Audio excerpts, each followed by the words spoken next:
Hi guys, I'm Joshua and welcome to my channel. So in this video, I'm gonna share with you guys my experience with the Xiaomi Mi 10T Pro in the past 8 months.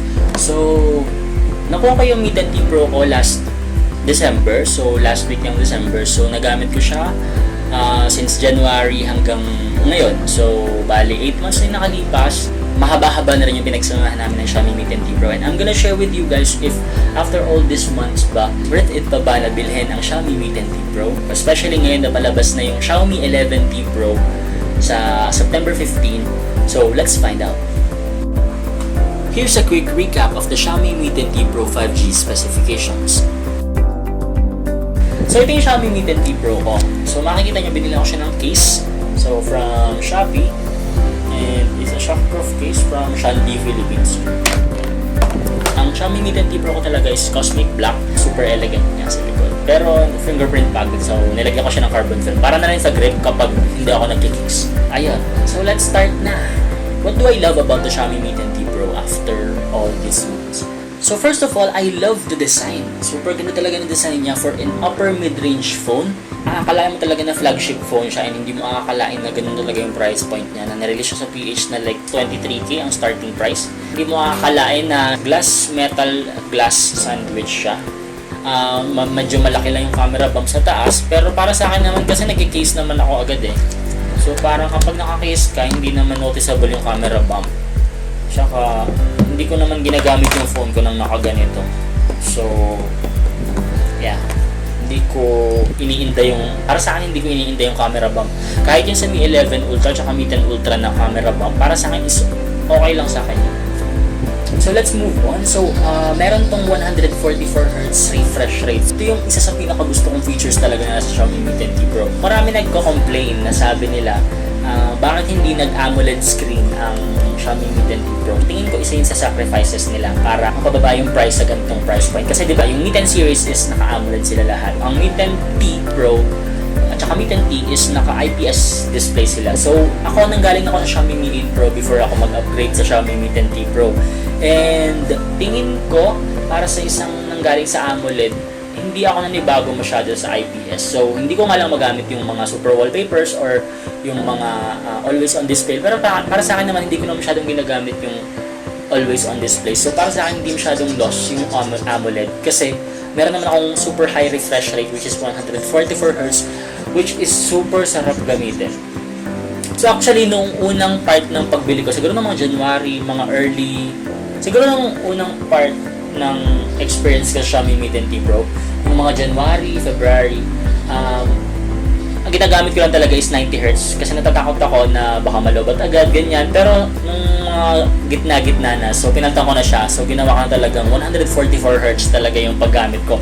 Kasi gusto ko talagang i-experience talaga, ma-experience talaga yung the best. Kasi super laki naman ng battery ng Xiaomi Mi 10T Pro. And yeah, actually mamaya pag-usapan natin yung kung gaano katagal ko na nagagamit ang Xiaomi Mi 10T Pro ko, and worth it naman na gamitin ko yung 144Hz always. So hindi ko na pinapatay. Tsaka meron din namang adaptive sync display ang Xiaomi Mi 10T Pro.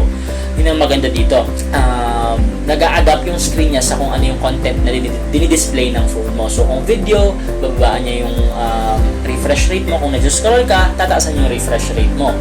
Kaya gustong-gusto ko yung 144Hz, super smooth ng gaming, ng pag-scroll sa mga social media, apps, and all. So next naman is top-of-the-line internals, yung CPU and GPU. Hindi talaga sinacrifice yung internals niya. So yung CPU is same sa Xiaomi Mi 10 and Mi 10 Pro, which is yung Snapdragon 865. Tapos yung GPU is same din. Talagang pang flagship talaga yung performance niya. So nagagamit ko talaga siya sa lahat. Pang Genshin ko, paired pa siya with MIUI 12, so may mga floating windows, split screen. So perfect talaga siya for multitasking, gaming, and online class. Meron nga siyang 144Hz refresh rate na nakaka-drain ng battery, pero malaki yung battery niya, which is 5,000 mAh. Perfect na perfect yun to cover the usage ng device kasi super laki ng battery niya, and meron pa siyang fast charger which is 33 watts. So perfect lang yung battery size niya for this. Ang next naman is yung huge storage options. So available ang Mi 10T Pro sa 128.8 at saka 256.8 options. So meron akong 256.8 and masasabi ko super laki talaga, super dami kong masastore sa kanya. Pero Syempre dahil 108 megapixel yung camera pero hindi ko naman laging ginagamit yung 108 megapixel.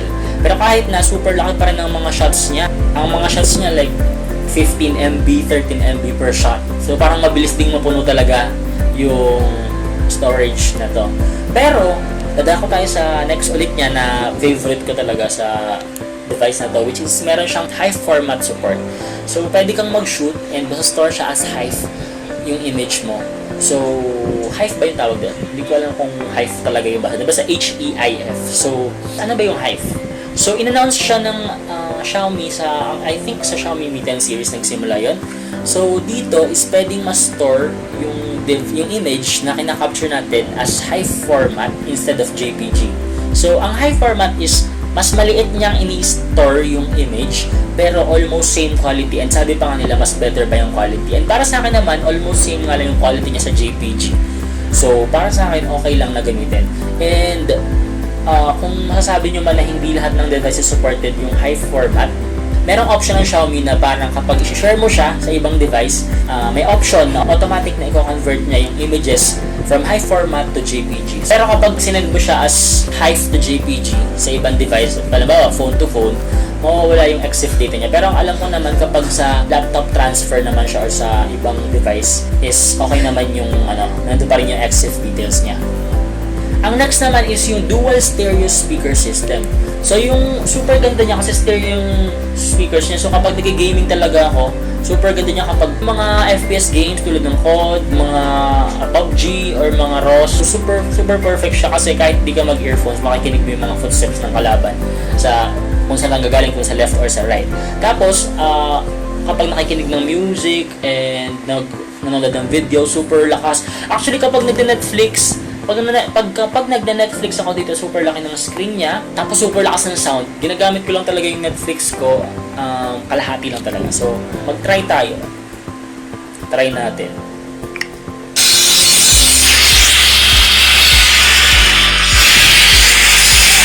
Diba, ang nakalakas yung sound. Tapos nanonood ako gabi. So, half lang talaga yung ginagamit kong volume kapag nagna-Netflix ako. So, ayun. So, ang next naman is yung camera. So, sa camera, I love the 108 megapixel camera. Maraming details yung nakaka-capture niya. So, meron akong mga shots, pwede kong i-flash sa screen. So, ito yung mga shots na nakuha ko with the Xiaomi Mi 10T Pro camera. Gusto ko talaga kasi yung sa Xiaomi Mi 10 Pro, tsaka yung sa mga bago ngayon. Ewan ko, nababano ako pag super layo ng zoom niya. And ito is hanggang 30 times yung zoom niya. So para sa akin naman, malayo na yung 30 times, pero parang gusto ko parang ma-experience yung 120 times tsaka 100 times. Siguro soon kapag nakapag-upgrade ulit tayo ng phone. Pero super ganda ng niya, 30 times zoom. Kapag nag-zoom siya, feeling mo super labo nung magiging image mo. Pero pinaprocess niya yung image, tapos pinapalinaw niya. So medyo matagal lang siya. Hindi naman matagal, siguro like 2 seconds magpa-process yung shot mo. And pagka-picture mo siya, magpa-process lang siya ng kaunti, 2 seconds, and lilinaw yung shot mo na 30 times digital zoom. So isa pang gusto ko sa camera department is super daming cool features na nasa camera niya. So sa camera, meron siyang 108 megapixel mode, meron siyang documents. So nagagamit ko talaga sa online class kapag nagpapasa ng mga documents sa mga teachers. So ginagamit ko yung documents feature na daw sa shot. Tapos meron din tayong vlog mode. So sa vlog mode dito, marami ako na-shoot dito na short videos. Sa vlog mode kasi meron siyang sariling mga templates na meron ng mga transitions, filters, and preset na talaga siya. So i-shoot mo na lang siya. Siya na yung bahala na mag-process ng mga videos mo. So kapag merong event na gusto mong i-vlog, kahit short video lang, kahit mga 7 seconds lang to, makaka-capture na niya yun. And ipa-flash ko yung mga example ng mga na-shoot ko using vlog.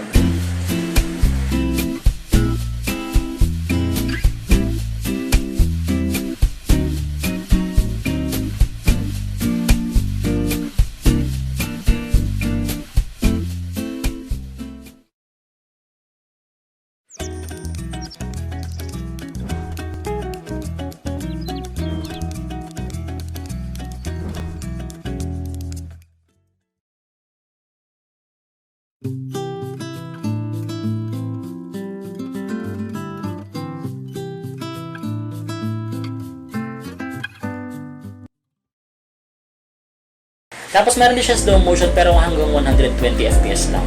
Tapos meron din siya time-lapse, meron din siyang dual video. So maganda rin itong dual video pang story kung gusto mong makita yung mukha mo habang may binivideohan ka. Tapos ito rin, since maraming tao ang gusto ngayon na mag-camera ng long exposure shots, binigyan tayo ng Xiaomi ng 6 na preset for long exposure photography, and super ganda niya for beginners. Hindi mo na siya kailangang timplahin sa pro mode. Pero kung gusto mo pa rin ng full customization, syempre mapo-pro mode ka pa rin. Pero kung gusto mo ng para sa mabilisang shoot, so pwede na tong mga kasi meron din yung moving crowd, neon trails, oil painting, light painting, star skies, and star trails. So ayun, and lastly meron din clone mode. So sa photo is hanggang 4 times na pwede mo i-clone yung sarili mo, and then sa video is hanggang 2 na landscape mode. So ayun, super sayang gamitin ang mga features ng camera app. And also pwede ring sa video, pwede mo ring lagyan ng bokeh yung likod mo. So parang DSLR like yung mga shots mo. So next naman is 5G. So yes, merong 5G connectivity ang Xiaomi Mi 10T Pro, and pwede na siyang magamit sa Pilipinas. Sa current place ko ngayon is hindi ako makasagap ng 5G signal, pero kapag lumalabas ako, maganda yung 5G reception niya.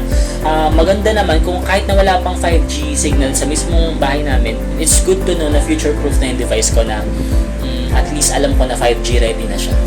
Next naman is yung haptic feedback. So, kasi nanggaling ako sa mga ibang Xiaomi phones, hindi ko masyadong gusto talaga yung haptic feedback. Pero, sa Xiaomi Mi 10T Pro talaga, as in, gusto ko talaga yung vibration niya. So, meron siyang Z-axis linear vibration motor. So, super ganda ng haptic feedback niya. Ang sarap mag-type, ang sarap makareceive ng notification. So, kasi ang ganda ng haptic feedback niya. So, yeah, thumbs up sa mga haptic feedback. Ang galing kasi kahit na nasa mid-range segment tayo, hindi nila pinagkait sa mga consumers yung experience ng magandang haptic sensor kahit na ganun yung price. So lastly, ang pinakagusto ko sa kanya is yung price nga. So makakakuha ka ng mga flagship specifications from internals to camera to design and everything sa vibration motor niya. Lahat flagship specs at a decent price. So meron nga lang siyang mga sacrifices, and I think Xiaomi made the right sacrifices for this. So ito naman, move on naman tayo sa mga things na hindi ko naman nagustuhan, ay sa mga issues na na-encounter ko with Xiaomi Mi 10 Pro in the past 8 months. So meron siyang wide camera which is 108 megapixel, meron siyang ultra wide camera 13 megapixel, and meron siyang macro camera. So para sa akin, ang unnecessary talaga ng macro camera, kasi nag-try din ako one time na mag-shoot using macro mode, and yung 108 megapixel shot, tapos kinarap ko na lang dun sa mismong subject ko. Para sa akin, mas naging maganda pa yung result ng 108 megapixel na crop shot kesa dun sa mismong macro shot. Pero okay din naman siya, masaya din naman siyang gamitin yung macro shot, pero hindi ko masyado nagagamit. Para sa akin, mas maganda sana kung telephoto lens yung pinalit sa macro sensor. Pero syempre, siguro yun yung isa sa sacrifices talaga na hindi ko gusto. So, ang next naman is yung front camera. So, front camera could have been better, I think, in my opinion. So, pwede sigurong makapag-implement sana sila ng 60 FPS sa front camera, and sana mas better yung camera sensor. Pero all in all naman, it's a decent front camera sensor. And yeah, usable siya for vlogs and for videos. Yung ultra-wide naman is could have been better too. Maganda ang ultra-wide niya, especially in daylight. Pero kapag low light na is hindi ganun kaganda yung mga results sa ultra-wide niya. So, ayun. Nagkameron ako ng issue dati sa Notes app. Nung wala pang update sa Xiaomi Mi 10T Pro, siguro kapag mga naka 5 minutes ako na nag-type sa notes, is mamaya, super maglalag yung phone ko, as in super laggy. Kailangan ko pa siyang i-restart. Pero, nung nag-upgrade ako sa MIUI 12.5, nawala to. So, kudos sa mga Xiaomi developers, sa mga MIUI developers. So, ayos na yung Xiaomi Notes app. Tapos, nagkameron din ako ng dual app storage issue. So, pagka-upgrade ko sa MIUI 12, kapag ako ay nasa cloned app mismo, hindi ko ma-access yung mga files na nasa primary storage. Pero, after nung MIUI 12.5 is na ayos na ulit siya. So, ayun, medyo nainis lang ako dun sa dual apps kasi hindi ko magamit yung primary storage na files ko dun sa dual app ko, or dun sa cloned app. Tapos, meron pang isa na ghost touch issue. Parang random bug siya yung ghost touch issue. Bigla na lang siya mag-ghost touch sa part na to. And hindi ko siya magagamit. So, kailangan ko pa siyang i-restart. Tapos, pagka-restart is magiging okay na siya. Pero, after mag-upgrade din sa MIUI 12.5. So, fixed na rin yung issue na yun. So, ayun, sinasabi ko lang yung mga issues na naranasan ko with Xiaomi Mi 10T Pro. Pero, if bibili naman kayo ng Xiaomi Mi 10T Pro ngayon, of course, is updated na yung magiging device nyo. So, hindi nyo na ma-experience yung mga na-experience ko. So, yun lang yung mga things na I like and I don't like with my Xiaomi Mi 10T Pro after having it for like 8 months already. Para sa akin yung mga T-series, so mga Xiaomi Mi 10T, Mi 90, at saka yung successor nito is Xiaomi 11T Pro, na hindi na siya Xiaomi Mi 11T Pro. Kasi dinitch na ng Xiaomi yung branding na Mi. So, ito is called Xiaomi Mi 10T Pro. Yung successor niya is Xiaomi 11T Pro. So, para sa akin yung mga T-series ng Xiaomi, o yung T-series na hindi kalaban ng ni PewDiePie. So, ang tawag dito, ang mga T-series is, sabi ko nga kanina, toned down version siya ng mga mismong flagship, which is yung number series, which is yung mga Mi 10 series, Mi 11 series, Mi 12 series. May mga sinasacrifice, pero hindi sinasacrifice yung mga internals niya. Same yung CPU, GPU, so para ma-experience pa rin ng consumers yung top-of-the-line specifications with some sacrifices. So, yung mga sacrifices, kalimitan, ini-implement yun sa camera department, tulad ng macro sensor nito, instead ng telephoto camera, ginawang macro camera yon. So, isang sacrifice yon. So, meron din tayong sacrifice sa screen. So, hindi ko masasabing sacrifice yun. Pero kasi, sa mga Xiaomi Mi 10 series, AMOLED yung display nila. Alam naman natin lahat na mahal ang AMOLED. So, para maipaba nila yung price, I think ginawa nilang IPS yung display. Pero, tinaasan nila yung refresh rate, which is 144Hz. Pero para sa akin, okay lang yun. And para sa akin, mabilis akong naka-adjust sa 144Hz IPS display from AMOLED. So, isa pang sacrifice dito is yung wireless charging. So, makikita natin sa mga Mi 10 series is merong available na wireless charging. Siguro for now, sa mga devices natin is parang extra features pa lang yan. So, negotiable pa lang yung mga features na yan. So, tingin ng Xiaomi pwedeng matanggalin. And para sa akin is, kung gusto mong maibaba yung price, pwede mo nga naman tanggalin yung mga features na yan. So, para sa akin naman is Xiaomi made the right choices or made the right sacrifices to bring the price down to its current price point. So, kaya sobrang sulit ng Xiaomi Mi 10T Pro. And ngayon, naparating na yung Xiaomi 11T. So, bababa na yung price ng Xiaomi Mi 10T Pro. Masasabi ko na sulit pa rin na bilhin yung Xiaomi Mi 10T Pro kasi top of the line pa rin yung internals niya. And last year model lang naman to. Our phones are built to last us for years. So, para sa akin is worth it pa rin na bilhin ng Xiaomi Mi 10T Pro. I hope na nakatulong ako kung mayroong mga nagdedesisyon dahil malapit na, kakatapos lang ng 9/9 sale, malapit ng 10/10 sale, 11/11 and 12/12. Parating na rin yung 11T Pro. So, makikita natin yung price. Bababa na nga yung price nito. So, makikita natin. So, that's it for this video. I hope you like this video. Kung nagustuhan nyo, please press the like button and subscribe to my channel and click the notification bell icon kung gusto nyo ma-notify every upload ko sa channel na to. So, marami pang parating sa channel na to. Marami pa akong pinaplano na i-upload na vids, tutorial vids, and unboxing videos, review videos, and I hope to see you guys soon. So, peace. Oh! Sabi nga pala, shoutout pala kay JJ Aquino.